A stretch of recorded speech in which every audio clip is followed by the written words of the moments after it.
The chamber was older than most stars. Its walls pulsed with a faint blue light that had been glowing since before Earth's sun ignited. Around the circular table sat beings who had watched galaxies form and die, who had seen civilizations rise and fall like waves on an infinite shore. They were the Eternal Council, representatives of the three oldest species in the known universe. Dr. Sarah stood in the center of the chamber, feeling very small and very young. She was 43 years old, which meant nothing to the beings watching her. To them, 43 years was less than a heartbeat, barely a flicker of consciousness. The first to speak was unnamed. Its body was made of living crystal, geometric and beautiful, refracting light into patterns that hurt Sarah's eyes to watch. When it spoke, its voice sounded like wind chimes in a cathedral. Doctor, we have existed for 4 billion of your years. In that time, we have created art that would make your greatest masters weep. We have solved mathematical problems that would take your entire species 1 million years to understand. We have explored every corner of this galaxy and 7 others beyond it. Paused, and Sarah heard something unexpected in that crystalline voice. Sadness. And yet, we have forgotten how to care that we have done these things. Sarah blinked.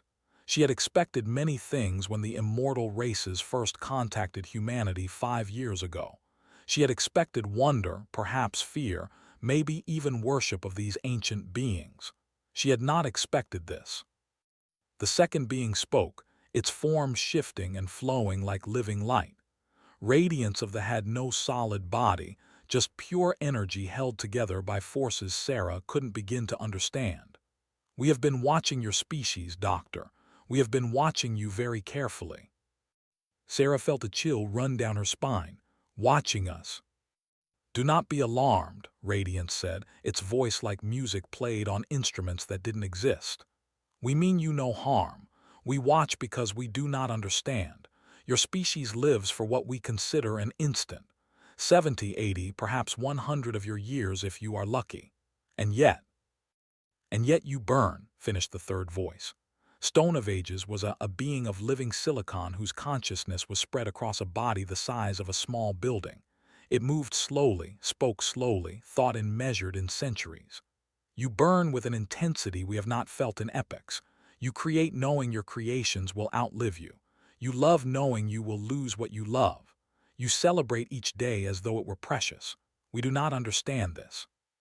We have tried for 3,000 years to understand this, and we cannot. Sarah looked between the 3 ancient beings. Slowly, understanding began to dawn. You didn't bring me here to teach us about the universe. You brought me here because you want to learn something from us. Yes, said simply. We are dying, Doctor. Not physically, we cannot die that way. But inside, where it matters, we are fatting. The no longer create art. What is the point when every possible combination has been tried? Every color, every form, every meaning, explored and exhausted across millions of years. Our galleries are perfect and complete, and they are tombs. Radiance flickered, dimming momentarily. The remember everything, every moment of our existence stored perfectly in our consciousness. I remember the formation of my first thought 4 billion years ago as clearly as I experience this present moment. But this is not a gift, Doctor, it is a curse.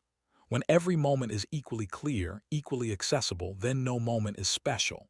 No moment is now. We drift through space, experiencing everything and feeling nothing. Stone of Ages shifted its massive form, and Sarah felt the floor vibrate. They are entering voluntary stasis. 20% of our population now chooses sleep over existence. They retreat into themselves and stop participating in the universe. When you have experienced everything, when you will experience everything again in endless variation, when change is impossible because you are too stable to change, then consciousness itself becomes a burden. Sarah sat down on the floor, her legs suddenly weak. These beings, these ancient impossible beings, were depressed, cosmically, eternally depressed, and they thought humanity had the answer. What is it you think we have? She asked quietly. Leaned forward, its crystalline facets catching the light. We have studied your species extensively. We have analyzed your brain chemistry, mapped your neural patterns, examined your cultural artifacts, translated your philosophy. The data tells us that you should be the one suffering from despair, not us. You know you will die. You know everything you build will crumble. You know the heat death of the universe will erase every trace that you existed. And yet last week we observed a human woman planting a tree, Radiance said. She was 87 years old. She will die long before that tree reaches maturity. She knows this. And still, she planted it with her hands in the soil, with a smile on her face, with care and attention. We do not understand how she could do this. We observed a young human couple, Stone of Ages continued. They held each other and watched your sun set over your ocean. They have seen thousands of sunsets. They will see thousands more. Your sun sets every single day, an event of cosmic regularity, utterly predictable and utterly mundane. And yet they held each other and cried at its beauty. We observed a human musician, added, playing a song that has been played billions of times by billions of humans across your history. He played it as though he had discovered it for the first time, as though each note was a revelation. We have heard every possible combination of sounds your instruments can make. We have created music across spectrums you cannot perceive. And yet that simple human song made us feel something we had not felt in. Sarah felt tears prickling at her eyes.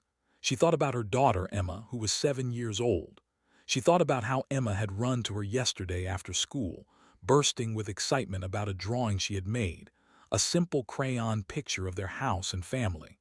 Emma would make thousands more drawings. The drawing wasn't unique or special by any objective measure. And yet Sarah had felt her heart swell with love so fierce it physically hurt. "You want to know our secret," Sarah said slowly. "You want to know how we cherish moments even though they're fleeting, how we find meaning even though we're temporary, how we burn bright even though we'll burn out." "Yes," all three beings said in unison, and Sarah heard the desperation in their ancient voices. She stood up, thinking carefully about her words. "I think I understand your problem. You've studied our biology, our culture, our philosophy, but those are just the data. They're not the experience." "We do not understand the distinction," Stone of Ages rumbled. "I know," Sarah said gently.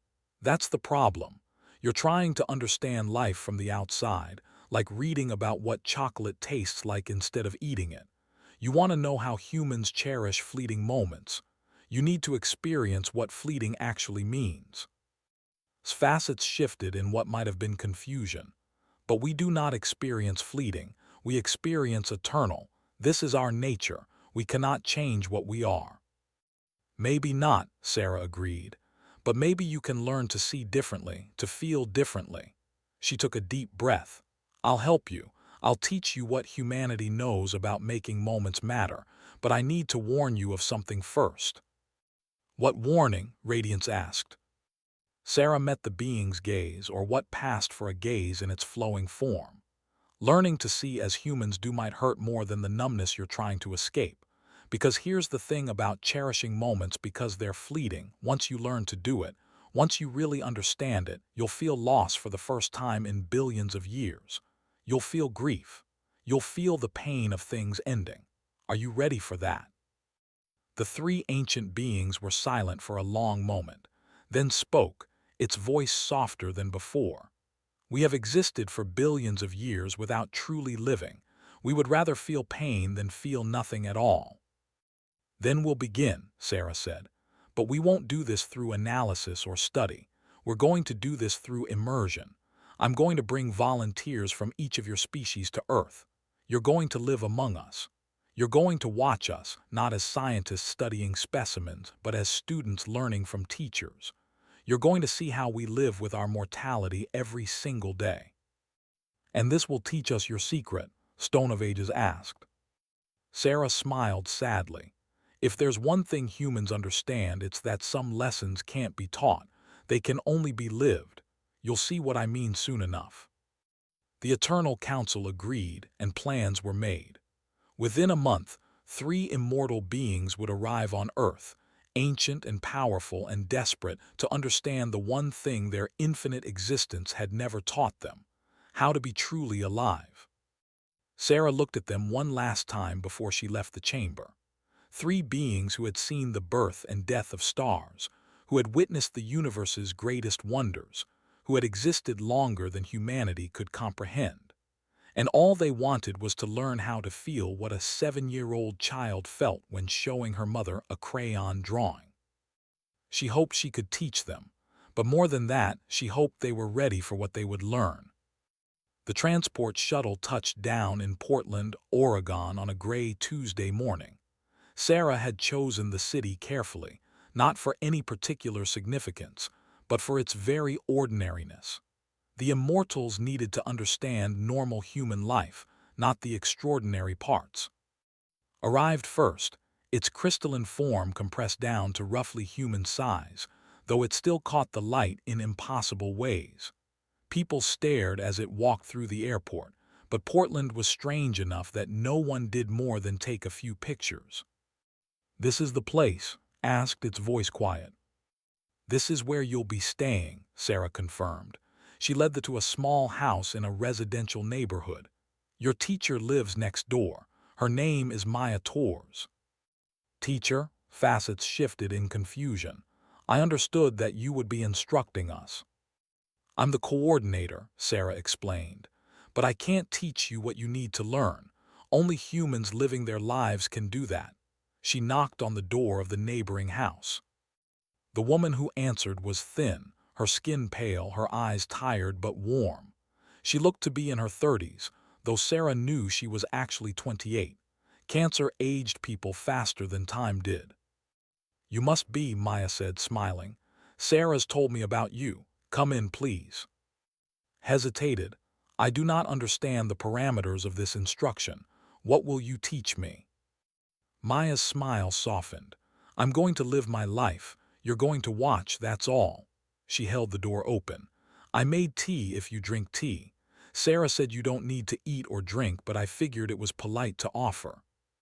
As entered the house, clearly confused but compliant, Sarah moved on to her next appointment. Radiance was waiting at a jazz club in the French Quarter of New Orleans. The had compressed its energy form into something approximating a human shape, though it still glowed faintly, like a person made of moonlight. "This is a place of music," Radiance observed, looking around the empty club. "This is where you'll spend your time," Sarah confirmed. "Your teacher is Williams. He plays here 6 nights a week. He's 89 years old." "And what will this Williams teach me?" "You'll see," Sarah said simply. In Kyoto, Stone of Ages had created the most difficulty. It was too large to fit in a building, so it had fragmented part of its consciousness into a smaller form, a process it described as deeply uncomfortable, like a human trying to think with only part of their brain. "This is the family," Sarah said, introducing the elderly grandmother, middle-aged parents, and young granddaughter who stood before the small fragment of stone. "They've agreed to let you observe their lives." "For what purpose?" Stone asked, its fragmented voice uncertain. The grandmother bowed slightly. "Sarah-san explained that you wish to understand how humans find meaning. We are a very ordinary family, but we would be honored to share our life with you." "Ordinary," Stone repeated. "You use this word as though it is not precious." Smiled. "Perhaps that is the first lesson." Sarah spent the next weeks traveling between the 3 locations, checking on her students and their immortal observers. The reports she received were initially puzzling, then concerning, then finally illuminating. In Portland was struggling to understand Maya's behavior. Each morning, Maya woke early despite her exhaustion from the chemotherapy. She made breakfast. She tended to her garden, planting bulbs that would bloom in spring, months after the doctors said she would be gone. She visited her niece's soccer games, cheering from the sidelines. She spent hours on the phone with her partner, talking about plans for a future she wouldn't see. "Why do you do these things?" asked one afternoon, watching Maya deadhead flowers in her garden. "You know you will not see these bulbs bloom. You know your time is limited. Why not spend it on something that matters to you? Maya sat back on her heels, dirt on her hands, and looked up at the crystalline being. This does matter to me. These flowers will bloom for my neighbors. My niece will remember me cheering at her games. My partner and I are building memories that will comfort him after I'm gone. She pulled another dead flower from its stem. I'm not ignoring my death, I'm living despite it. Actually, no, that's wrong. I'm living because of it. I do not understand the distinction. I know, Maya said gently, but you will. In New Orleans, Radiance was experiencing a different kind of confusion. Williams played every night, the same songs he had played for 60 years. He knew every note, every rhythm, every chord progression. And yet each night he played as though discovering the music for the first time. You have perfect memory of these songs, Radiance said during a break between sets. You could reproduce them flawlessly every time. Why do you improvise? Why do you change them? Laughed, his old hand still nimble on the piano keys. Because if I play them the same way twice, they become dead things. Music isn't about perfection. It's about this moment right now, the way I feel tonight, the people in this room.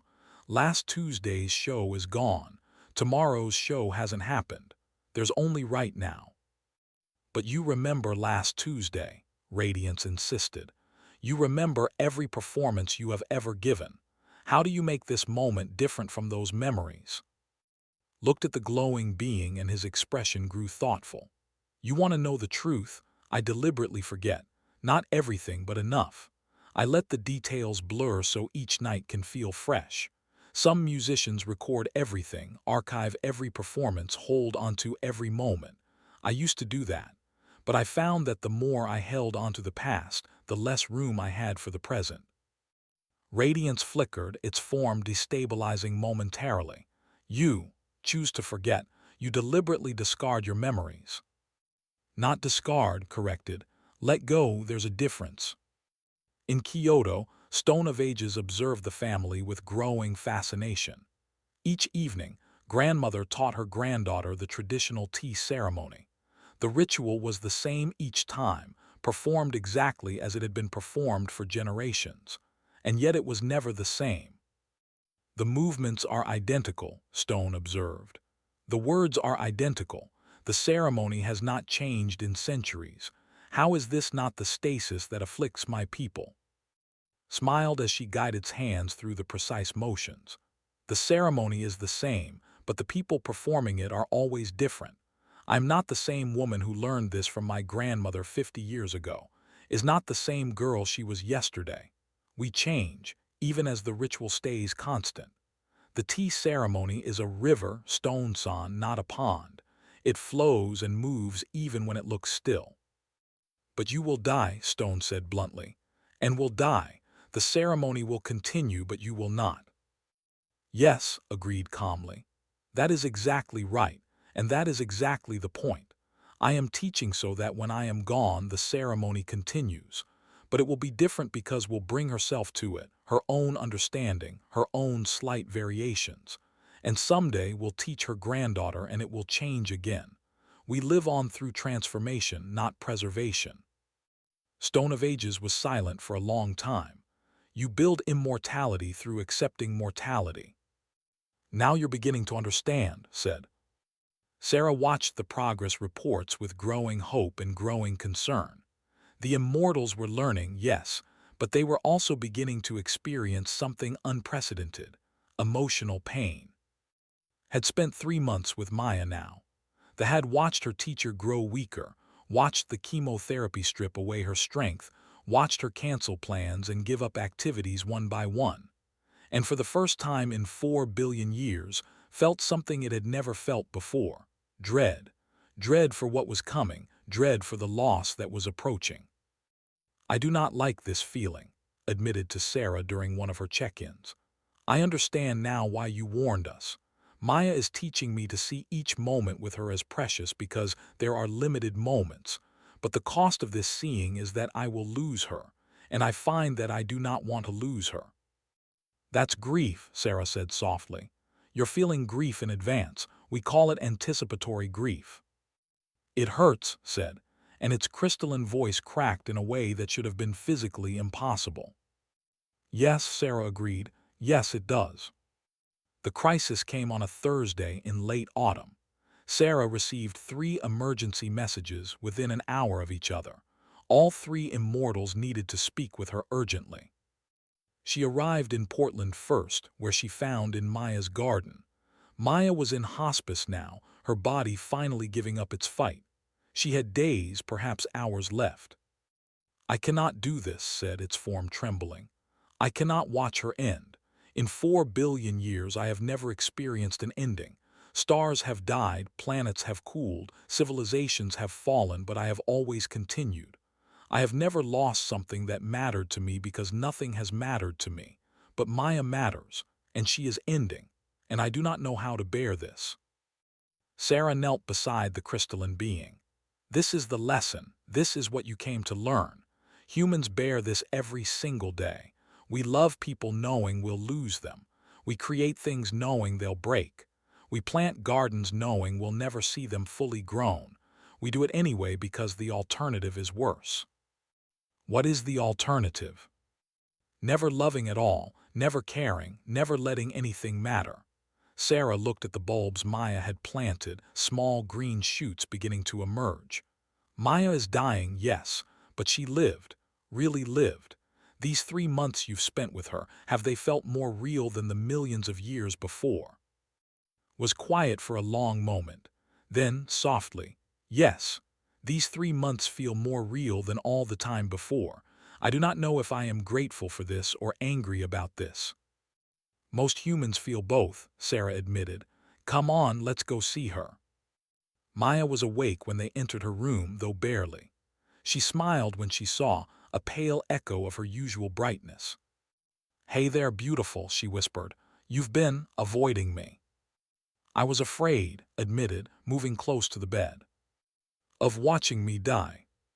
"Yes." Maya's hand moved weakly on the blanket, reached out and carefully held it, its crystalline fingers impossibly gentle.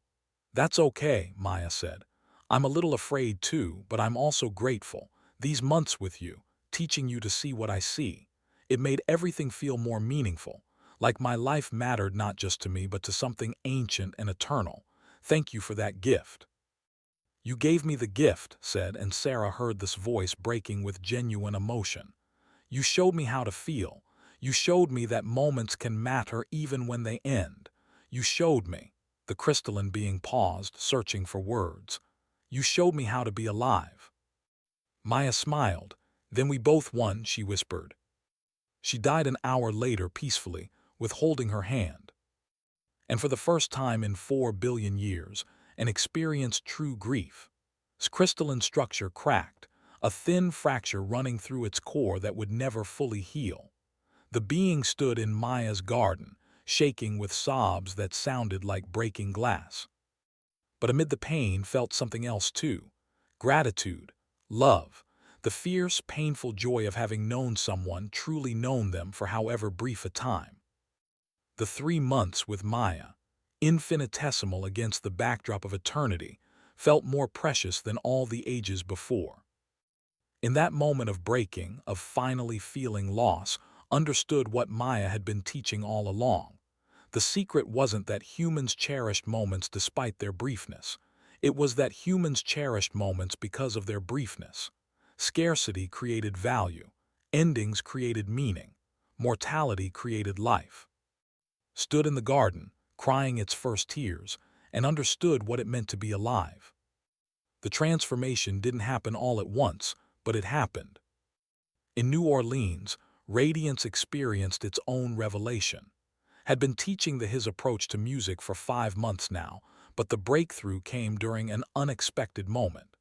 They were sitting in the club after hours, cleaning his piano, when he mentioned his late wife. "She died 12 years ago," said, running a cloth over the keys. "Sometimes I can barely remember her face. The details fade, you know, but I remember how she made me feel. I remember the warmth of her hand. I remember her laugh." He smiled distantly. "And that's enough." Radiance flickered with agitation. "But you could remember more. Humans have cameras, recordings, methods of perfect preservation. Why do you not use them to hold onto every detail? Looked at the glowing being with patient eyes. Because if I held onto every detail perfectly, I'd be living in the past instead of the present. My wife is gone. Holding onto her perfectly won't bring her back. All it would do is make me a museum curator of my own memories instead of a living man. But without perfect memory, you lose her, Radiance protested. I already lost her, said gently. She died. That's loss, and I can't change it by remembering harder. What I can do is carry the best of her forward while still making room for today, for new music, for new feelings, for now. Radiance was silent for a long time, its form pulsing with thought.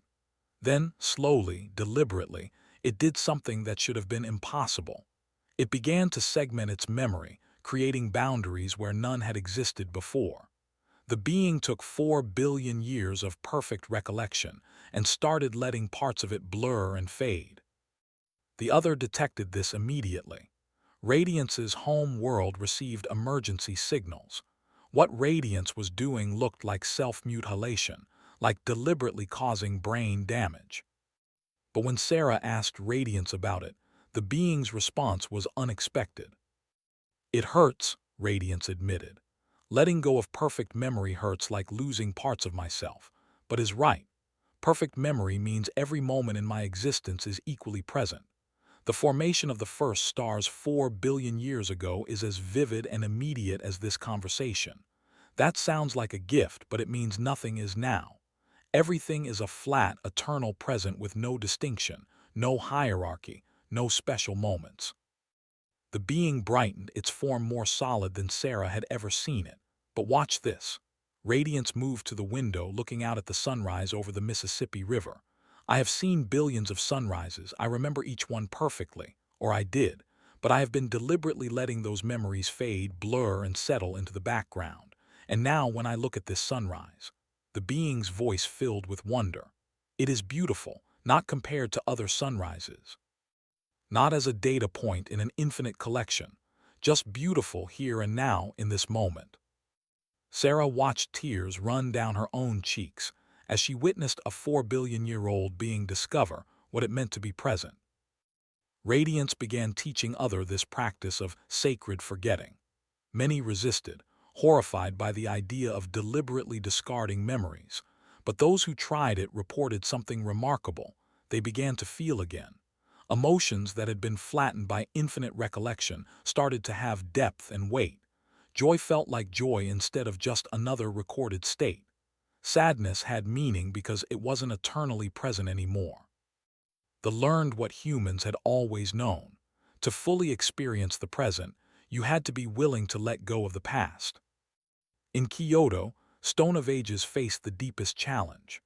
They had been observing the family for 6 months now, watching 3 generations live together, watching the transmission of knowledge and love from old to young. The turning point came during a conversation with. Her health had begun to decline, nothing dramatic but the slow deterioration of advanced age. She knew she didn't have many years left. I'm teaching everything I can, told Stone of Ages one evening. The tea ceremony, the old recipes, the family stories, but I know she won't perform the ceremony exactly as I do. She'll bring her own understanding to it. She'll change it. Does that not disturb you? Stone asked. That your teachings will be transformed? Smiled. It would disturb me if they weren't. If performs the ceremony exactly as I do, then she's not truly doing it, she's just copying me. The ceremony stays alive because each generation makes it their own. We don't preserve tradition by keeping it frozen. We preserve it by allowing it to grow. Stone of Ages processed this for a long time. Then it said something that shocked even Sarah. I wish to change. You can't change, Sarah said gently. Your silicon-based consciousness is too stable. You're literally made of unchanging material. No, Stone said firmly. We have always believed we cannot change because we have never tried. We have treated our unchanging nature as an unchangeable law, But what if it is actually a choice we have been making? What if we can choose transformation? The being's form rippled in a way Sarah had never seen before. The family has taught me that identity doesn't require stasis, is the same person she was as a child, yet completely different. She has continuity without being frozen. She has identity while still growing. If she can do this, perhaps I can too. Stone of Ages proposed something heretical to the collective: voluntary evolution. The being wanted to deliberately allow its consciousness to shift, grow, and transform instead of remaining static forever. The scientific community was horrified. Change for the wasn't growth, it was death. If you changed, were you still you? The ship of Theseus' paradox taken to its existential extreme. But Stone of Ages argued that humans had already proven the answer. A grandmother and her granddaughter are not the same person, yet they share continuity through love and legacy. I am proposing we do the same. Let each generation of consciousness be different from the last, connected not by perfect preservation but by intention and transmission. The being made a choice that rippled through its entire species. Stone of Ages began to deliberately evolve, allowing its consciousness to transform over time instead of remaining fixed. It was slow, glacial even by human standards, but it was real change. The being that emerged from this process was recognizably Stone of Ages, yet fundamentally different. It was the first in the history of the species to choose to become something new. Sarah received word that the Eternal Council wanted to meet again. It had been 8 months since the Immortals had come to Earth to learn humanity's secrets. She traveled back to that ancient chamber, wondering what she would find. The 3 beings who met her were changed, still bore the crack in its crystalline structure, a permanent scar from the grief of losing Maya. But the light was different now, brighter and more focused somehow. "We have returned to our people," said, "and we have begun teaching them what we learned. They are creating again, but differently. We make art that is designed to be temporary now. Ice sculptures on hot worlds, sand castings on windy planets, quantum paintings that exist for only moments before collapsing. We have learned that permanence was never the goal. Impact is the goal." Radiance pulsed with a steady, calm light. They have adopted the practice of conscious presence. We are still immortal, but we experience time as a flow now rather than as a flat, eternal present. Many of us are leaving stasis, returning to active existence because existence feels meaningful again. We have learned that infinity without distinction is indistinguishable from nothing. Stone of Ages, or the being that had once been Stone of Ages, spoke last. They have begun the great transformation. We are establishing generations of consciousness, deliberately allowing ourselves to change and grow. We pass wisdom forward to our future selves the way humans pass wisdom to their children. We are learning to live with continuity through change rather than through stasis. Sarah looked at the 3 immortal beings and felt a surge of pride mixed with sadness. "So you've learned what you came to learn, humanity's secret." "Yes and no," said. "We learned what we came to learn, but we also learned it was never really a secret. Every human child knows what we had to struggle to understand. The truth was always simple. We were just too removed from mortality to see it." "What truth?" Sarah asked, though she already knew. "That life isn't about how long you exist," Radiance said. "It's about how awake you are while you're here. Humans live intensely not despite your mortality but because of it. Every human from birth is racing against time, and that race doesn't make life meaningless. It makes it precious." "We cannot become mortal," Stone of Ages added. "But we can choose to live as mortals do. We can invest meaning in the fleeting, let go of our attachment to the infinite, and cherish the unrepeatable. We can be awake." Moved closer to Sarah, its cracked form refracting light in beautiful new patterns. "We came to you as dying immortals, beings who had lost the will to exist. You gave us back our lives, not by changing what we are but by changing how we see." "I didn't do anything," Sarah protested. "Maya taught you, the family taught you." Yes, the three beings agreed. Humanity taught us, and we will spend the rest of our existence trying to honor that teaching. Sarah felt tears streaming down her face. She thought about Maya planting bulbs she'd never see bloom. She thought about playing old songs with new joy. She thought about teaching her granddaughter the tea ceremony, passing forward something precious, and allowing it to transform. "There's one more thing I want you to understand," Sarah said. "You asked me once if I your immortality. Do you remember?" "Yes," said. "I don't," Sarah said firmly. "Our mortality isn't a curse we've learned to overcome. It's the fire that lights everything we do. Every piece of art, every act of love, every moment of beauty is precious specifically because we know it will end. You came to us to learn how to live. But the secret was always this: we live so intensely because we're dying." She looked at each of the ancient beings in turn. "You can't become mortal, but you've learned to choose as mortals do, to see as mortals see, to feel what matters rather than just observing it. That's the real gift. Not immortality, not infinite time, but the ability to recognize what's precious while you have it." Radiance spoke softly, its voice full of newfound wonder.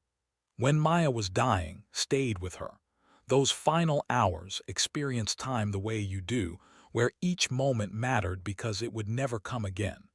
That experience lasted only hours, but says it was more real than millions of years of existence before. "That's what it means to be human," Sarah said. "We pack more living into our brief years than immortals do in eternity because we understand what you're only now learning. The point isn't to exist forever. The point is to be fully present for whatever time you have." The council chamber fell silent. Outside, through the massive windows that showed a view of 3 galaxies, stars burned and died, new ones being born even as ancient ones collapsed. The universe continued its eternal dance of creation and destruction. But inside that chamber, something new had been created. Not a technology or a discovery, but an understanding. 3 immortal species had learned what it meant to truly live, taught by a species that burned bright and brief like candles in the darkness. "What will you do now?" asked Sarah. She smiled. "I'm going to go home to my daughter. She has a piano recital next week, her first one. She'll probably make mistakes. The recital will be over in 30 minutes. In the grand scheme of the universe, it means absolutely nothing." Sarah's smile widened. "And I wouldn't miss it for anything." She left the ancient beings in their ancient chamber and returned to her ship, heading back to Earth, back to her short and precious life. Behind her, the immortals stood in contemplative silence. Then, for the first time in billions of years, they began to truly live. Across the galaxy, created art that bloomed and faded, finding beauty in impermanence. Learned to forget, to let the past settle so the present could shine. Embrace.